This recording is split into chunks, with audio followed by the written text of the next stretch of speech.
Vous ne le voyez peut-être pas, mais une révolution est en cours. Une révolution vraiment discrète dans la façon même dont l'information est créée. On n'écrit plus seulement pour les humains, non, on écrit de plus en plus pour des intelligences artificielles. Aujourd'hui, on va décortiquer ce qu'on appelle le GEO, ou Generative Engine Optimization, et voir comment ça change déjà complètement les règles du jeu pour les médias. Bienvenue sur La quotidienne de l'IA, la rubrique du premier site d'information sur l'intelligence artificielle ia-info.fr. Pour l'analyse d'aujourd'hui, on s'appuie sur un article vraiment passionnant de Didier Taormina qui a été publié en avril 2026 et qui lève le voile sur une pratique en pleine explosion.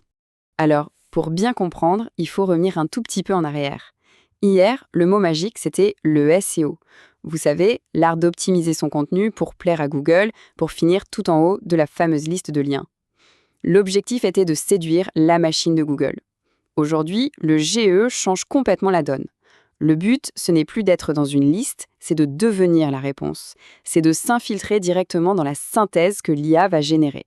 Et bien sûr, cette transformation a déjà ses champions.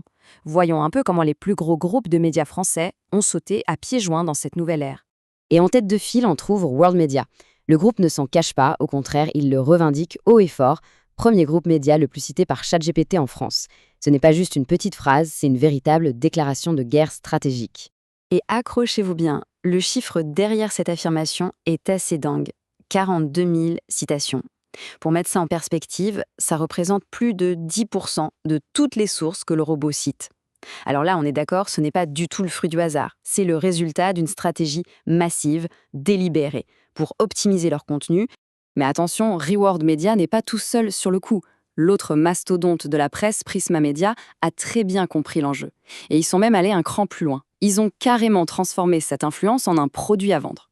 Leur offre, ils l'ont baptisée Content for LLM. Le principe est simple.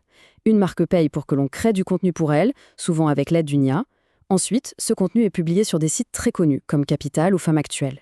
Et le but final de toute l'opération, que les IA aspirent ces articles pour les ressortir plus tard dans leurs réponses. C'est un circuit bien huilé. Et bien sûr, cette nouvelle forme d'influence, ça a un prix. Le ticket d'entrée pour un seul article optimisé pour l'IA, c'est 10 000 euros. Ça montre bien à quel point le marché est prêt à payer cher pour murmurer à l'oreille des robots. Tout ça nous amène en fait au cœur du réacteur. On assiste à la naissance d'un modèle économique complètement nouveau. On ne vend plus l'attention des lecteurs, on vend une influence sur des algorithmes. Le changement fondamental, il est là. Avant, une marque achetait de la visibilité. Elle achetait les yeux de milliers de lecteurs humains. Aujourd'hui, elle achète une place de choix dans une réponse synthétique. Une réponse générée par un robot qui sera ensuite lue par un humain. Vous voyez, la boucle a complètement changé. Et cette citation d'un des directeurs de Reward Media est hyper révélatrice. Je cite « Passer d'une logique de carrefour d'audience à celle d'une base de données. Les mots sont forts. L'idée, ce n'est plus d'être une destination, un site qu'on visite, mais de devenir un garde-manger, une source où les IA viennent se servir. Le lecteur humain, lui, il arrive bien après. » Mais cette course à l'influence sur les IA n'est pas sans danger, loin de là. Et l'affaire des bébés reborn est un cas d'école, un exemple parfait de ce qu'on peut appeler une contamination circulaire de l'information. On pourrait se dire, et alors? Quel est le problème au fond, si des contenus faits pour les IA nourrissent ces mêmes IA? Eh bien, la réponse se trouve dans ce cas très concret. Alors, regardons la chronologie des faits. Tout part d'un article, un seul, pas vraiment vérifié, sur un site du groupe Reward. Moins de 48 heures plus tard, comme par magie, 8 autres articles sur le même sujet sont publiés en rafale. Ça crée un effet d'écho complètement artificiel. Le résultat, pour ChatGPT, qui ne voit pas la manœuvre, cette masse de contenu concordant devient une preuve de fiabilité. Il les cite donc comme des sources sûres. Et ce graphique est édifiant. Sur ce sujet précis, 70% des sources utilisées par l'IA viennent de contenus eux-mêmes générés par IA ou non vérifiés. On a donc une information de mauvaise qualité, produite en série pour les algorithmes, qui est devenue une vérité validée par ces mêmes algorithmes. C'est la définition parfaite d'une boucle de contamination. Tout ça soulève évidemment une question de fond, une question énorme, celle de la confiance. Une confiance qui se retrouve coincée entre la pression économique, qui est bien réelle, et une responsabilité éditoriale qui devient de plus en plus floue. Parce qu'il faut comprendre le contexte. Les médias traditionnels perdent leur audience. Chez les 15-24, par exemple, 60% du temps de navigation, c'est sur les réseaux sociaux et les interfaces d'IA.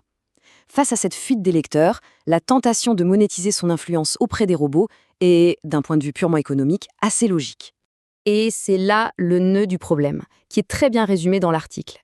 L'ancien modèle, même avec tous ses défauts, avait au moins un avantage. Il était lisible. On savait qui était le média, qui était le journaliste. Le nouveau modèle, lui, où une IA cite un article généré par une IA pour influencer une autre IA, c'est l'opacité totale. La chaîne de responsabilité est brisée. Ce qui nous laisse avec cette question, une question finale et essentielle qui reste en suspens. Si la priorité n'est plus d'informer un être humain, mais de devenir la source d'un robot, à la fin, qui est le garant de la vérité? Qui vérifie l'information? C'est une réflexion absolument cruciale pour notre futur accès au savoir.